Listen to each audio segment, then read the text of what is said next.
पहिला प्रश्न आपल्या समोर आहे। महाराष्ट्रात अनेक गुप्त क्रांतिकारी संघटना होत्या। काय होत्या? कार्यकारी नाही, क्रांतिकारी संघटना कार्यरत होत्या।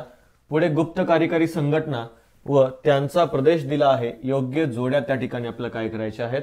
ओळखायच्या आहेत। यस, क्रांतिकारी संघटना आणि त्याचप्रमाणे कोणत्या भागामध्ये त्या ऍक्टिव्ह होत्या हे आपल्याला त्या ठिकाणी जोड्या जुळवायला विचारलं, म्हणजे योग्य जोडी त्या ठिकाणी विचारलेली आहे। आता बघा, नागपूर चाफेकर क्लब दिले, मात्र लक्षात घ्या चाफेकर क्लब म्हटलेला आहे कोणत्या ठिकाणी? नागपूरला चाफेकर क्लब होतं का? तर नागपूरला नव्हतं। कुठं होतं? तर हे होतं पुण्यामध्ये। ठीक आहे, पुण्यामध्ये होतं। ठीक आहे, लक्षात घ्या। त्यामुळे हे जोडी कशी असेल? चुकीची असेल। आता कोल्हापूरला काय म्हटलंय? आर्य बांधव समाज। कोणता? आर्य बांधव समाज।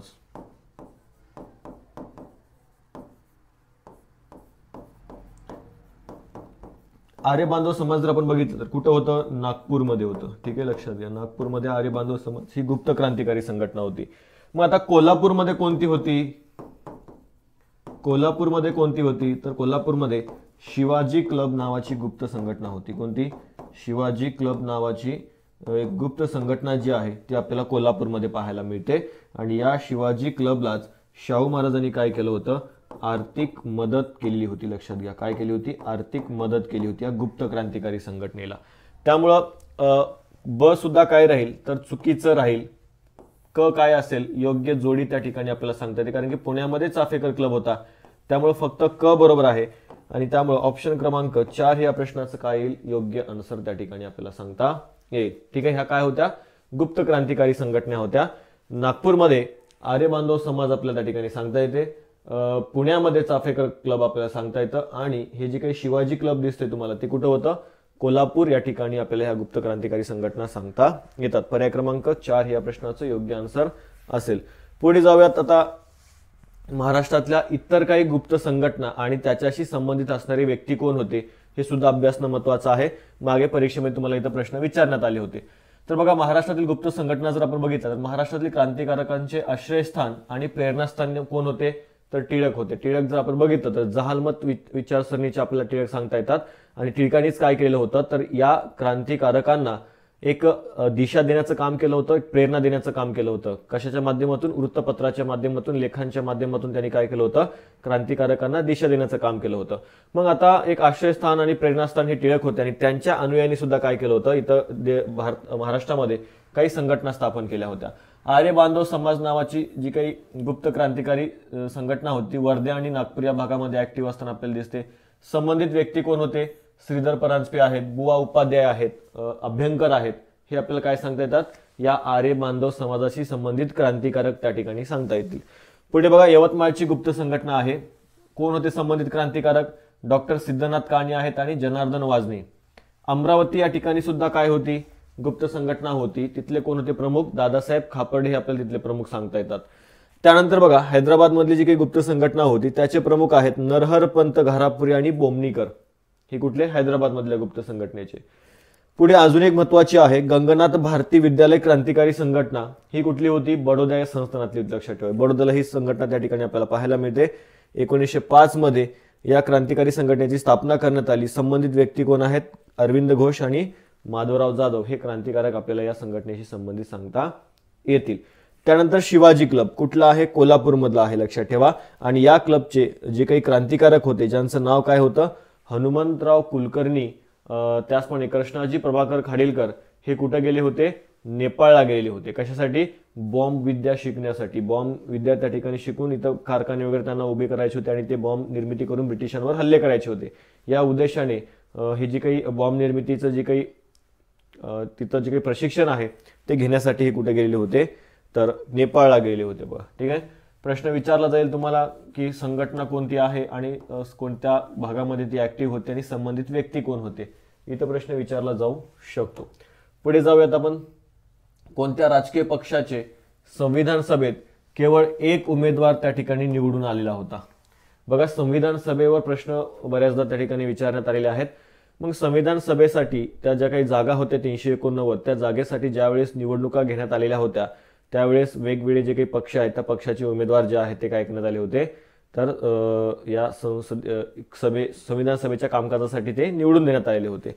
मग आता कोणते असे पक्ष होते की ज्यांचे फक्त काय झाले होते, एकच उमेदवार निवडून आले होते? ऑप्शन आहेत कृषक प्रजा पक्ष, शेड्यूल कास्ट फेडरेशन, कम्युनिस्ट पक्ष आणि वरीलपैकी सर्व. आन्सर काय असेल? वरीलपैकी सर्व. या सर्व तिन्ही पक्षाचे काय झाले होते, प्रत्येकी एक एक उमेदवार जो आहे तो निवडून कुठे गेला होता? संविधान सभेमध्ये त्या ठिकाणी गेला होता. त्यामुळे ऑप्शन क्रमांक 4 हे या प्रश्नाचं योग्य आन्सर राहील. ऑप्शन क्रमांक 4. पुढे जाऊयात. स्पष्टीकरण जर आपण बघितलं तर खूप सारे पक्ष आहेत बघा. एक उमेदवार निवडून आलेले पक्ष जर आपण बघितले तर युनियनिस्ट पार्टी आहे, युनियनिस्ट मुस्लिम आहे, युनियनिस्ट शेड्यूल कास्ट आहे, कृषक प्रजा पार्टी आपल्याला त्या ठिकाणी सांगता येते, शीख सुद्धा आपल्याला त्या ठिकाणी पार्टी सांगता येते. त्यानंतर जर आपण बघितलं शेड्यूल कास्ट फेडरेशन सुद्धा, या पक्षाचा सुद्धा एकच उमेदवार निवडून आला होता. त्यानंतर साम्यवादी पक्ष, या पक्षात सुद्धा एकच उमेदवार त्या ठिकाणी निवडून आलेला होता. प्रत्येक पक्षाचा काय झाला होता, एक एक उमेदवार जो आहे तो त्या ठिकाणी निवडून आलेला होता. म्हणजेच जवळपास 7 असे पक्ष होते की ज्या 7 पक्षांचे फक्त एक उमेदवार जो आहे तो काय झाला होता, निवडून येऊ शकलेला होता. त्यामुळे हे अत्यंत महत्त्वाचं आहे. प्रश्न इथं अजून आला नाही, प्रश्न विचारला जाऊ शकतो. संविधान सभेतील मूलभूत हक्क आणि अल्पसंख्याक समितीचे अध्यक्ष विचारले. ठीक आहे, काय विचारलेलं आहे? मूलभूत हक्क आणि अल्पसंख्याक समितीचे अध्यक्ष कोण होता असं विचारलंय. ऑप्शन आहे doctor B.R. Ambedkar, JB Kripalani, Sardar Vallabhbhai Patel, Jawaharlal Nehru. ठीक आहे, मूलभूत हक्क आणि अल्पसंख्याक समितीचे अध्यक्ष विचारलेला आहे. तर लक्षात घ्या, पर्याय क्रमांक 3 हे या प्रश्नाचं योग्य आन्सर असेल. सरदार वल्लभभाई पटेल हे काय होते, अल्पसंख्याक आणि मूलभूत हक्क समितीचे आपल्याला ते प्रमुख असताना किंवा अध्यक्ष असल्यास त्या ठिकाणी सांगता येतं. आता इथं वेगवेगळ्या काय केल्या आहेत तर समित्या आहेत आणि ह्या महत्वाच्या समित्या आहेत, कारण की तुम्ही जर PYQ काढून बघितलात तर यावर आपल्याला प्रश्न त्या ठिकाणी पाहायला मिळतात. मग कोणत्या समितीचं कोण अध्यक्ष होतं हे आपण पाहूयात. पंडित जवाहरलाल नेहरू हे संघ अधिकार समितीचे काय होते, अध्यक्ष होते. त्याचबरोबर पंडित जवाहरलाल नेहरू हे संघ राज्यघटना समितीचे सुद्धा काय राहिले होते, अध्यक्ष राहिले होते. त्याचबरोबर ते जे काही राज्याशी चर्चेसाठीची समिती आहे, ठीक आहे, या तिन्ही समितीचे अध्यक्ष कोण होते तर पंडित जवाहरलाल नेहरू होते. संघ अधिकार समिती, संघ राज्यघटना समिती आणि राज्यासाठी चर्चेची समिती, या तिन्ही समितीचे अध्यक्ष कोण आहेत तर पंडित जवाहरलाल नेहरू. सरदार वल्लभभाई पटेल आपण बघितलं तर प्रांतीय घटना समितीचे ते अध्यक्ष होते, मूलभूत अधिकार समितीचे अध्यक्ष होते, अल्पसंख्याक आदिवासी व वंचित भाग सल्लागार समितीचे सुद्धा ते काय होते तर अध्यक्ष राहिलेले आहेत. महत्वाचं आहे बघा, प्रश्न इथंच होता की मूलभूत अधिकार आणि अल्पसंख्याक समितीचे अध्यक्ष कोण होते, सरदार वल्लभभाई पटेल होते. पुढे आहेत राजेंद्र प्रसाद, कार्यपद्धती नियम समितीचे अध्यक्ष होते. राजेंद्र प्रसाद हे काय होते, सुकाणू समितीचे त्या ठिकाणी अध्यक्ष होते. मसुदा समिती जर आपण बघितलं डॉक्टर बाबासाहेब आंबेडकर, इकडे बऱ्याचदा प्रश्न आला की मसुदा समितीचे अध्यक्ष कोण होतं तर कोण आहेत, डॉक्टर बाबासाहेब आंबेडकर आपल्याला सांगता येतात. त्यानंतर कामकाज समिती KM मुन्शी हे त्याचे अध्यक्ष होते. ग्रह समिती एक होती, त्या ग्रह समितीचे अध्यक्ष कोण होते, पट्टाभी सीतारामय्या आपल्याला त्या ठिकाणी सांगता येतात. नागरिकावरील तद्दर्थ समिती आहे, तिचे अध्यक्ष S वरदाचारी होते. आणि उशानाथ समिती जर आपण बघितली तर ते वृत्तपत्र कक्ष समितीचे अध्यक्ष होते. इकडे तुम्हाला काही प्रश्न विचारला जाणार नाही, प्रश्न आला तरी कुठे येईल तुम्हाला तर पंडित जवाहरलाल नेहरू, सरदार वल्लभभाई पटेल किंवा त्या ठिकाणी जर आपण बघितलं डॉक्टर बाबासाहेब आंबेडकर, राजेंद्र प्रसाद यांच्यावर प्रश्न त्या ठिकाणी विचारला जाईल. याच्या बाहेर तुम्हाला प्रश्न त्या ठिकाणी कोणता येणार नाही. पुढे बघा, बलवंतराय मेहताने जी काही समिती होती, बलवंतराय मेहता यांच्या अध्यक्षतेखाली समिती स्थापन करण्यात आली होती. मग मेहता समितीने शिफारस केलेली पंचायत राज व्यवस्था किती स्तरामध्ये त्या ठिकाणी आहे, किती स्तराची आहे. म्हणजे काय झालं होतं तर बलवंतराय मेहता यांनी काय केलं होतं तर ही जी काही पंचायत राज व्यवस्था आहे ती तिचे काही स्तर सांगितले होते की इतक्या स्तरामध्ये ती व्यवस्था असली पाहिजे. तर ऑप्शन आहे 4, 3, 2, 1. मग आता आपल्याला माहिती आहे की पंचायत राज व्यवस्था जर आपण बघितलं तर कशी आहे, त्रिस्तरीय आहे. कशी, त्रिस्तरीय. 3 जे काही स्तर आहे ते त्यांनी त्या ठिकाणी सांगितलेले होते. यस, म्हणजेच काय, जिल्हा परिषद, पंचायत समिती आणि ग्रामपंचायत, त्रिस्तरीय रचना जी आहे ती त्यांनी या कशाची केलेली होती, पंचायत राज व्यवस्थेची केलेली होती. त्यामुळे ऑप्शन क्रमांक 2 हे या प्रश्नाचं योग्य आन्सर असेल. आता बघा, बलवंतराय मेहता समिती नेमकी स्थापना कधी झाली होती तर 1957ला बलवंतराय यांच्या अध्यक्षतेखाली या समितीची स्थापना त्या ठिकाणी करण्यात आली होती. आणि अध्यक्ष स्वतः बलवंतराय मेहता होते. सदस्य कोण होते याच्यामध्ये, फुलसिंह आहेत, BG राव आहेत, DP सिंह हे 3 सदस्य हे आपल्याला कशात सांगता येतात, बलवंतराय मेहता समितीमध्ये सांगता येतात. मग शिफारशी काय केल्यात, तर सगळ्यात महत्वाची शिफारस काय होती, तर त्रिस्तरीय, ठीक आहे लक्षात ठेवा, त्रिस्तरीय पंचायत राज यंत्रणेची स्थापना करणं ही शिफारस कोणी सांगितली होती, बलवंतराय मेहता समितीने सांगितली होती. आणि ग्रामपंचायतीची निवड प्रत्यक्षपणे तर पंचायत राज आणि जिल्हा परिषद यांची निवड अप्रत्यक्षपणे त्या ठिकाणी करावी हे सुद्धा त्यांनी सांगितलेलं होतं. इतकंच नाही, जिल्हाधिकारी हा जिल्हा परिषदेचा अध्यक्ष असावा, दर 5 वर्षांनी निवडणुका त्या ठिकाणी घेण्यात याव्यात, त्याचबरोबर या संस्थाकडे सत्ता आणि जबाबदारीचे अस्सल हस्तांतरण सुद्धा त्या ठिकाणी झालं पाहिजेत आणि ग्रामीण भागाच्या नियोजनाच्या आणि विकासाची जबाबदारी या संस्थांकडे काय करावी, देण्यात यावी. तर या महत्त्वपूर्ण समिती जे काही शिफारशी आहेत त्या कोणाच्या होत्या, बलवंतराय मेहता समितीच्या होत्या. प्रश्न इथं तुम्हाला विचारला जाऊ शकतो.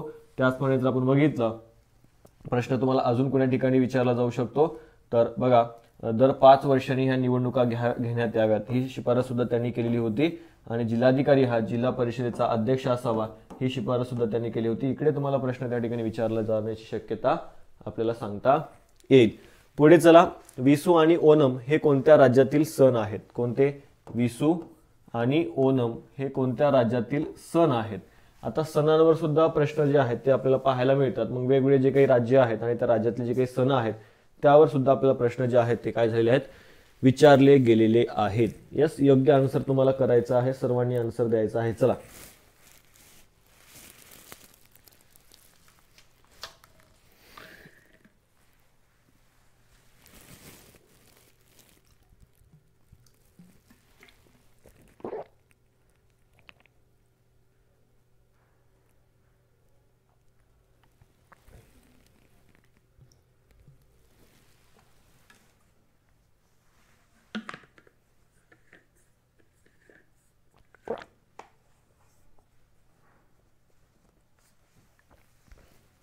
बघा योग्य आन्सर काय असेल, तर आसाम.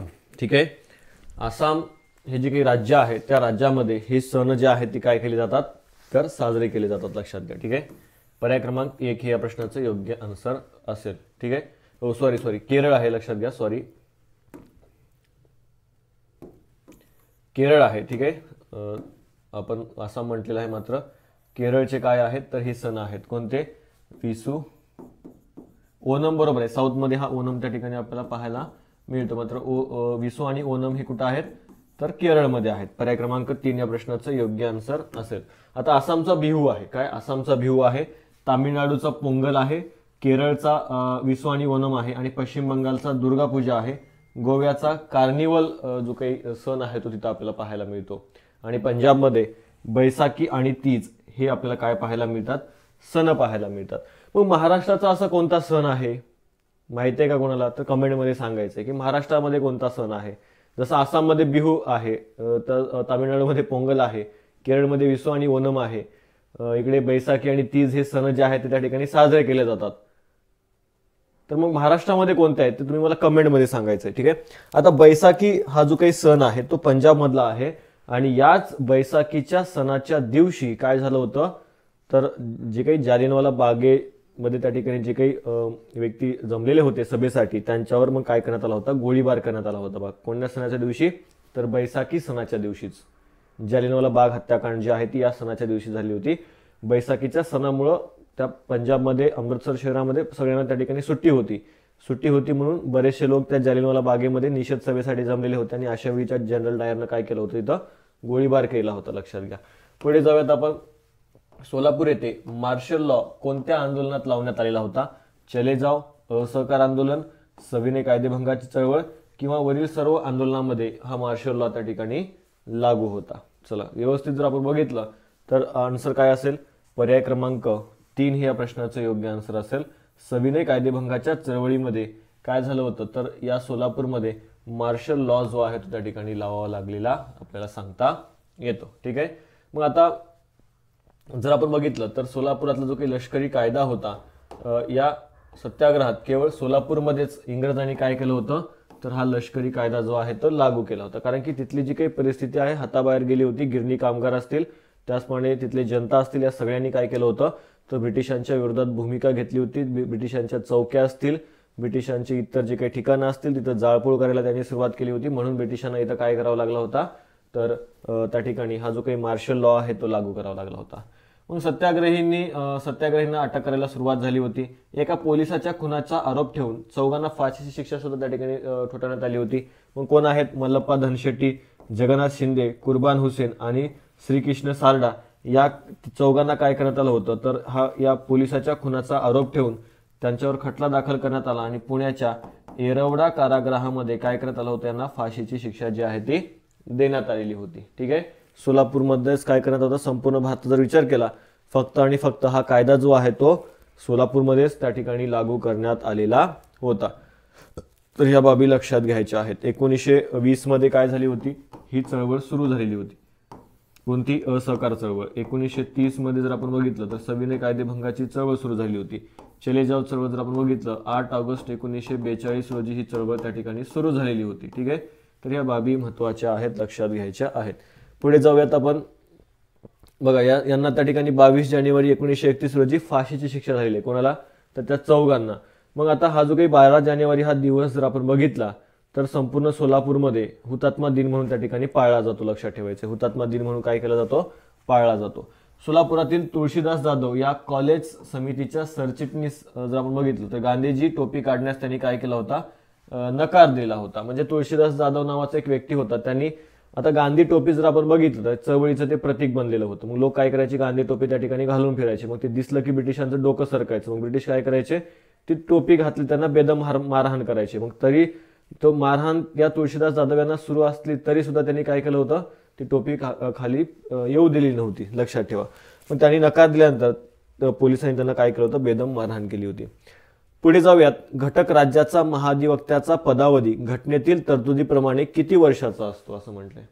घटक राज्याच्या महाधिवक्त्याचा पदावधी घटनेतील तरतुदीप्रमाणे किती वर्षाचा असतो. 3 वर्ष, 5 वर्ष, यापैकी नाही आणि 6 वर्ष. आता या मध्ये जर आपण बघितलं तर हा जो काही महाधिवक्ता आहे, ठीक आहे, महाधिवक्त्याचा जो काही पगार आहे तो घटनेमध्ये निश्चित पदावधी जर आपण बघितलं तर घटनेमध्ये निश्चित आहे का, तर घटनेमध्ये त्याबाबत काही सांगण्यात आलेलं नाही. त्यामुळे ऑप्शन क्रमांक 3. ठीक आहे, आता लक्षात घ्या, घटक राज्याचा महाधिवक्त्याचा पदावधी घटनेमध्ये मेन्शन करण्यात आलेला नाही. त्यामुळं 3, 5 आणि 6 असं आपण काही म्हणू शकत नाही, कारण की त्यांचा जो काही कार्यकाळ आहे त्याची तरतूदच घटनेमध्ये नाही. त्यामुळे ऑप्शन क्रमांक 3 ह्या प्रश्नाचं योग्य आन्सर येईल. आता राज्याच्या महाधिवक्त्याशी संबंधित कलम काय आहे, कलम 165 आपल्याला त्या ठिकाणी सांगता येतं. महाधिवक्ता हा राज्याच्या सर्वोच्च कायदा अधिकारी म्हणून काय करत असतो, काम करत असतो. प्रश्न इथं सुद्धा तुम्हाला विचारला जाऊ शकतो की राज्याचा सर्वोच्च कायदा अधिकारी कोण, तर कोण असणार आहे, राज्याचा महाधिवक्ता. मग राज्याच्या कार्यकारी मंडळामध्ये महाधिवक्त्यांचा समावेश सुद्धा केला जातो. नेमणूक कोण करतं, राज्यपालामार्फत यांची नेमणूक केली जाते आणि उच्च न्यायालयाचे न्यायाधीश म्हणून नेमणूक होण्यास जी अर्हता प्राप्त असलेल्या व्यक्तीलाच काय केली जाते, महाधिवक्ता म्हणून त्या ठिकाणी त्याची नियुक्ती केली जाते. बघा, राज्यपालामार्फत नियुक्ती होते आणि अर्हता काय आहे, तर उच्च न्यायालयाचा जो काही न्यायाधीश आहे ते न्यायाधीशाला जी अर्हता आहे किंवा न्यायाधीश म्हणून नेमणूक होण्यास तो अर्हता प्राप्त असलेल्या व्यक्तीलाच काय केलं जातं, महाधिवक्ता या पदावर त्या ठिकाणी नेमलं जातं. पदावधीच्या बाबतीत जर आपण बघितलं घटनेत निश्चित करण्यात आलेला नाही. ठीक आहे, यांचा जो काही पदावधी आहे म्हणजे किती काळ ते त्या ठिकाणी काम करू शकतात, 5 वर्ष, 6 वर्ष, 3 वर्ष, असं काही घटनेमध्ये मेन्शन करण्यात आलेलं नाही. त्यामुळं तसेच पदावरून दूर करण्याची पद्धत आणि आधार याची तरतूद घटनेमध्ये नाही. मग महाधिवक्ता राज्यपालाच्या मर्जी असेपर्यंत काय करू शकतो, मग पद धारण करू शकतो. म्हणजे राज्यपाल काय करू शकतात, तर त्यांची मर्जी असेपर्यंत त्याला पदावर ठेवू शकतात आणि त्याला पदावरून दूर सुद्धा ते त्या ठिकाणी करू शकतात, कारण की राज्यपालच त्याची नेमणूक करतात आणि राज्यपालच त्याला काय करतात, पदावरून दूर करू शकतात. लक्षात घ्या, घटनेने महाधिवक्तांचा जो काही पगार आहे, पगार भत्ते ते सुद्धा निश्चित केलेले नाहीत. राज्यपाल निर्धारित करतील असे परिश्रमिक त्यांना प्राप्त करतील. म्हणजे राज्यपाल ठरवतील त्यानुसार त्याला काय केलं जाईल, पगार, वेतन किंवा भत्ते जे आहे ते त्या ठिकाणी दिले जातील. हे सुद्धा याच्यामध्ये आपल्याला पाहायला मिळतं. त्यानंतर बघा, कार्य काय आहेत तर ते सुद्धा आपण बघूयात. राज्यपालाकडून त्यांना वेळोवेळी संदर्भित केल्या जातील अशा विधिविषयक बाबीवर राज्य सरकारला काय करावं लागतो, महाधिवक्त्याला सल्ला द्यावा लागतो. यस, जर माहिती नसेल की महाधिवक्ता नेमकं काय काम करत असतो, राज्याचा एक महाधिवक्ता असतो, मग त्याचं काम काय असतं, तर राजाला विधिविषयक बाबीवर त्या ठिकाणी सल्ला द्यायचा असतो. तसेच राज्यपालाकडून त्यांना नेमून दिली जातील अशी इतर विधिविषयक कामे सुद्धा त्या ठिकाणी करावी लागतात. त्यांना विधिमंडळ सदस्याप्रमाणे सर्व विशेष अधिकार व संरक्षण सुद्धा त्या ठिकाणी प्राप्त होत असतं. त्यानंतर महाधिवक्ता हे राज्य सरकारचे पूर्णकालीन वकील नाहीत, लक्षात ठेवा. स्टेटमेंट महत्वाचं आहे. महाधिवक्ता हे राज्य सरकारचे पूर्णकालीन वकील नाहीत, ते सरकारी सेवा गटामध्ये मोडत नाहीत. तसेच त्यांना खासगी वकिली करण्यापासून सुद्धा प्रतिबंध करण्यात आलेलं नाही. म्हणजेच महाधिवक्ता काय करू शकतो, खासगी वकिली सुद्धा करू शकतो. मात्र तो खासगी वकिली करत असताना विरोधी पक्षामध्ये त्या ठिकाणी ते सरकार नसावं, कारण की सरकारचा तो राज्याचा महाधिवक्ता असतो आणि खासगी वकिली करत असताना तो राज्याच्या विरोधात भूमिका त्या ठिकाणी घेऊ शकत नाही. लक्षात ठेवायचं, खासगी वकिली करू शकतो, मात्र दुसरा पक्ष जर सरकार असेल तर त्या विरोधात तो त्या ठिकाणी खासगी वकिली करू शकत नाही, ही बाब लक्षात ठेवा. पुढे बघा, महाराष्ट्राबाहेरील राज्यातून महाराष्ट्रात होणाऱ्या स्थलांतरात हे राज्य आघाडीवर आहे. कोणतं राज्य आघाडीवर आहे हे विचारलंय. म्हणजे त्या ठिकाणी आपल्या राज्यामध्ये जर आपण बघितलं तर वेगवेगळ्या राज्यामधून लोक इथं स्थलांतर करत असतात. मग यामध्ये सगळ्यात जास्त कोणतं राज्य? आता बऱ्याच जणांना आपण त्या ठिकाणी माहिती आहे की बिहारमधून त्या ठिकाणी लोक आपल्यामध्ये सर्वात जास्त येतात असं आपलं मत आहे. मात्र लक्षात ठेवा, बिहारपेक्षाही एक असं राज्य आहे त्या राज्यातून काय येतात, आपल्या महाराष्ट्रामध्ये सर्वाधिक लोक येतात. कोणतं राज्य आहे? उत्तर प्रदेश. ठीक, लक्षात ठेवा, उत्तर प्रदेशमधून सर्वाधिक स्थलांतर आपल्या महाराष्ट्रामध्ये होतं. पर्याय क्रमांक 1 हे या प्रश्नाचं योग्य आन्सर असेल. ऑप्शन क्रमांक 1 या प्रश्नाचं योग्य आन्सर असेल. महाराष्ट्राबाहेरील राज्यातून महाराष्ट्रात होणाऱ्या स्थलांतरात उत्तर प्रदेश हे राज्य आपल्याला आघाडीवर पाहायला मिळतं. आता महाराष्ट्र स्थलांतराच्या बाबतीत जर आपण बघितलं, एका प्रदेशातून अन्य दुसऱ्या प्रदेशात जाणं किंवा येणं म्हणजे काय, तर स्थलांतर होय. आणि उत्तर प्रदेश या राज्यातून महाराष्ट्रात सर्वाधिक स्थलांतर त्या ठिकाणी होते. आणि जर आपण बघितलं तर इथे बघा तुम्ही, जी काही उत्तर प्रदेश आहे या उत्तर प्रदेशचा जर विचार केला तर जवळपास 21% जे काही स्थलांतर आहे ते त्या ठिकाणी एकट्या उत्तर प्रदेशमधून होतं. आणि त्या स्थलांतराचं कारण काय आहे, तर रोजगार आहे. कर्नाटकचा जर आपण विचार केला तर 11.65% हे त्या ठिकाणी स्थलांतर आपल्या महाराष्ट्रात होतं. आणि याचं कारण काय आहे, विवाह. बघा, दुसऱ्या क्रमांकावर काय आहे, कर्नाटक राज्य आहे. आता तुम्हाला वाटेल की बिहार वगैरे असेल, मात्र लक्षात ठेवा उत्तर प्रदेश नंतर दुसरा क्रमांक कोणाचा आहे, कर्नाटक राज्याचा आहे. मग कर्नाटकातून महाराष्ट्रामध्ये येण्याचं प्रमाण का आहे जास्त, कारण की जे काही शेजारील जिल्हे आहेत त्या जिल्ह्यांमध्ये काय केलं जातं, तर विवाह संबंध आपल्याला त्या ठिकाणी पाहायला मिळतात. त्यामुळं कर्नाटकातून महाराष्ट्रामध्ये येणाऱ्यापैकी कशाचं प्रमाण जास्त आहे, तर विवाह करून येणाऱ्यांचं प्रमाण जास्त आहे. गुजरातमधून सुद्धा विवाह करून येण्याचं प्रमाण जास्त आहे. मध्य प्रदेशमधून सुद्धा विवाह, आंध्र प्रदेशमधून सुद्धा विवाह, राजस्थानमध्ये रोजगार, बिहारमध्ये रोजगार, यासाठी हे स्थलांतर त्या ठिकाणी महाराष्ट्रामध्ये होतं. आणि काही जागी विवाहासाठी ते स्थलांतर महाराष्ट्रामध्ये होताना आपल्याला दिसून येतं. यस. पुढे बघा, संसदेचा सदस्य आपलं जर संसदेच्या दुसऱ्या सदनात बसलेला आढळला तर त्याला किती दंड भरावा लागतो? बघा, एका सदनासाठी निवडून आलेला सदस्य जर दुसऱ्या सदनामध्ये जर जाऊन बसला तर अशा वेळी त्याला किती दंड जो आहे तो आकारला जातो असं म्हटलेलं आहे. योग्य आन्सर तुम्हाला या ठिकाणी द्यायचा आहे. ऑप्शन आहे 1000, 2500, 500 आणि यापैकी किंवा असला कसलाही कोणताही दंड त्या ठिकाणी यांच्यावर आकारला जात नाही. योग्य आन्सर काय असेल? यस, योग्य आन्सर काय असेल? बघा, संसदेचा सदस्य जर एका सभागृहातून संसदेच्या दुसऱ्या सदनात जर जाऊन त्या ठिकाणी बसला तर त्याला 500 रुपये दंड जो आहे तो त्या ठिकाणी भरावा लागतो. किती? 500 रुपये. आणि ही 500 रुपये रक्कम काही खूप मोठी नाही, लक्षात ठेवा. या लोकांसाठी मजाकच आपल्याला त्या ठिकाणी वाटतं की फक्त 500 रुपये त्या ठिकाणी घेतले जातात. ठीक आहे. पर्याय क्रमांक 3 हे या प्रश्नाचं योग्य आन्सर आपल्याला सांगता येतं. आता कलम 104 मध्ये ह्या तरतुदी आपल्याला पाहायला मिळतात की सदस्यत्वास पात्र नाही किंवा अपात्र असताना किंवा सभागृहाचा सदस्य म्हणून स्थानपन्न होण्यास किंवा मतदान करण्याची मनाई असतानाही तो त्या ठिकाणी स्थानपन्न झाल्यास त्याला किती? कलम 104 अन्वये 500 रुपये प्रतिदिन दंड त्या ठिकाणी भरावा लागतो. यस, म्हणजे सदस्य होण्यास तो पात्र सुद्धा नाही किंवा तो अपात्र आहे आणि तरी सुद्धा काय करतोय, तर त्या सदनामध्ये जाऊन बसतोय, तर अशा वेळी काय, दररोज 500 रुपये दंड जो आहे त्याला त्या ठिकाणी आकारला जातो. हे लक्षात घ्यायचं. ठीक आहे. किती? दररोज 500 रुपये दंड जो आहे तो त्या ठिकाणी आकारला जातो. यस. त्यानंतर जाऊयात पुढे आपण. पुढे बघा,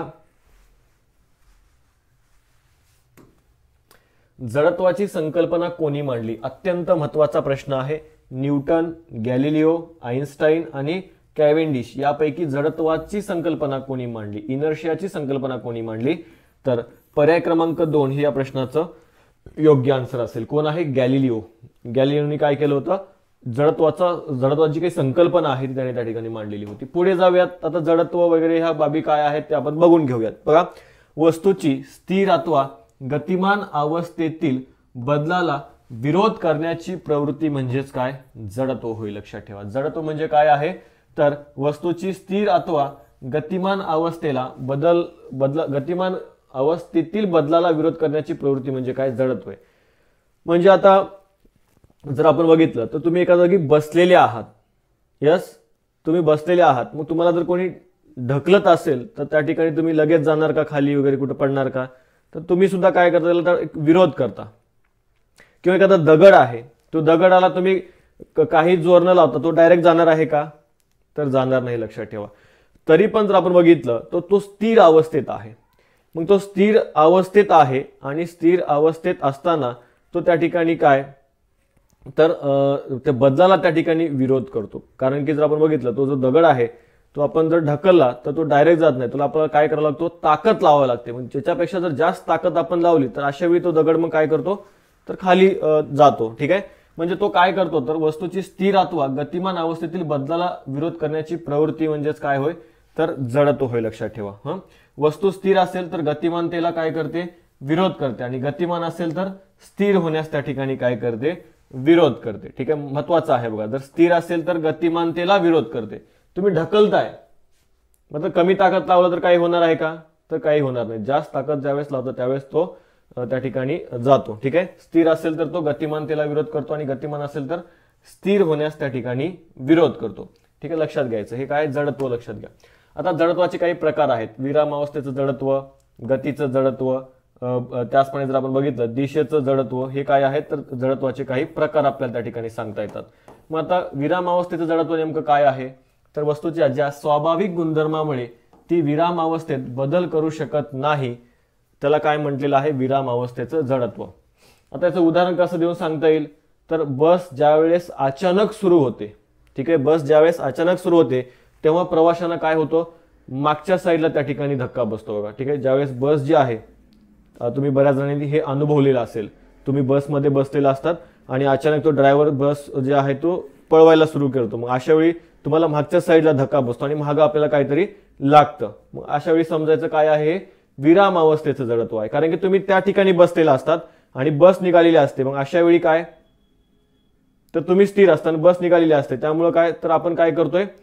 जी काही गतिमानता आहे त्या गतिमानतेला आपण विरोध करतोय. म्हणून त्या ठिकाणी तो धक्का आहे तो आपल्याला त्या ठिकाणी मिळतो. वस्तूच्या ज्या स्वाभाविक गुणधर्मामुळे ती विराम अवस्थेत बदल करू शकत नाही त्याला काय म्हणतात? तर विराम अवस्थेचं जडत्व त्या ठिकाणी म्हणतात. बस अचानक सुरू होते तेव्हा प्रवाशांना मागच्या दिशेला झटका बसतो. याचं उदाहरण आहे फांदी हलवल्यावर झाडावरचं फळ जे आहे ते खाली पडतं. लक्षात ठेवा. हे सुद्धा विराम अवस्थेचं जडत्व आहे. गतीचं जडत्व जर आपण बघितलं, वस्तूच्या ज्या स्वाभाविक गुणधर्मामुळे गतिमान अवस्थेत बदल होऊ शकत नाही त्याला काय म्हणतात? गतीचे जडत्व म्हणतात. मग याचं उदाहरण काय आहे? विजेच्या पंख्याचं बटन बंद केलं तरी काही काळ तो काय राहतो? फिरत राहतो. ठीक आहे. जो काही फॅन आहे तुमचा, तुम्हाला बऱ्याचदा तुम्ही त्याचं अनुकरण केलं की तुम्ही बटन बंद केले तरी सुद्धा तो काय करतो? काही वेळ फिरत असतो. मग काय आहे हे? तर गतिमान अवस्थेत त्या ठिकाणी बदल तो करू शकत नाही. लक्षात घ्यायचं. ठीक आहे. वस्तूच्या स्वाभाविक गुणधर्मामुळे गतिमान अवस्थेमध्ये तो बदल त्या ठिकाणी होऊ शकत नाही त्याला काय म्हणतात? गतीचं जडत्व. तसेच अजून एक उदाहरण सांगता येतं. बस अचानक थांबल्यावर प्रवाशांना पुढच्या दिशेने त्या ठिकाणी धक्का बसतो. हे सुद्धा तुम्ही तुमच्या गाडीमध्ये वगैरे बसमध्ये बसल्यावर अनुभवलं असेल. ड्रायव्हर अचानक जर ब्रेक मारला तर अशा वेळी आपण काय करतो? पुढे आदळतो. ठीक आहे. पुढे येऊन त्या ठिकाणी आपलं तोंड जे आहे ते त्या पुढच्या जे लोखंडी हे राहतं त्याला त्यात जाऊन आदळतं आणि आपण शिव्या घालतो. तर हे लक्षात घ्यायचंय. ठीक आहे. तर मग विराम अवस्थेच्या जडत्वामध्ये काय होतं? तर आपल्याला मागच्या साईडला धक्का बसतो आणि या गतीच्या जडत्वामध्ये आपल्याला जर आपण बघितलं तर आपल्याला पुढच्या साईडने त्या ठिकाणी धक्का बसतो. मग अशा वेळी काय म्हणायचं? पुढच्या साईडला धक्का बसला की गतीचं जडत्व होतं म्हणायचं. मागच्या साईडला धक्का बसला की विराम अवस्थेत धक्का जडत होता असं त्या ठिकाणी म्हणायचं. आता दिशेचं जडत्व काय आहे? तर वस्तूच्या स्वाभाविक गुणधर्मामुळे ती आपल्या गतीची दिशा त्या ठिकाणी बदलू शकत नाही त्याला काय म्हटलं जातं? तर त्याला त्या ठिकाणी दिशेचं जडत्व त्या ठिकाणी म्हटलं जातं. मग चाकूला धार देताना धार लावणाऱ्या चाकाच्या स्पर्श रेषेवरून ठिणग्या ज्या आहेत त्या काय करतात, उडताना दिसतात. हे काय आहे तर दिशेचं जडत्व आपल्याला त्या ठिकाणी सांगता येतं. येस, क्लिअर आहे. तर अशा पद्धतीनं हे जे काही आजचे महत्त्वाचे प्रश्न होते ते आपण या ठिकाणी थांबवणार आहोत, किंवा हे जे काही महत्त्वाचे प्रश्न आहेत आणि त्याचं स्पष्टीकरण जे आहे ते आजचं आपण या ठिकाणी व्यवस्थितरित्या अभ्यासलेलं आहे. असेच लेक्चर जे आहेत ते तुमचे रोज होणार आहेत. त्यासाठी चॅनलवर नवीन असाल तर चॅनलला सबस्क्राईब करा. जर तुम्हाला बॅच जॉईन करायचं असेल पोलीस भरतीसाठी तरी सुद्धा तुम्ही ती बॅच जॉईन करू शकता. अभ्यास मित्र नावाचं ॲप्लिकेशन आहे आपलं, प्ले स्टोरवरून तुम्हाला ते इन्स्टॉल करायचं आहे आणि तिथून तुम्ही ती बॅच जॉईन करू शकता. ठीक आहे, तर थांबूयात, भेटूयात नेक्स्ट लेक्चरमध्ये. Thank you so much.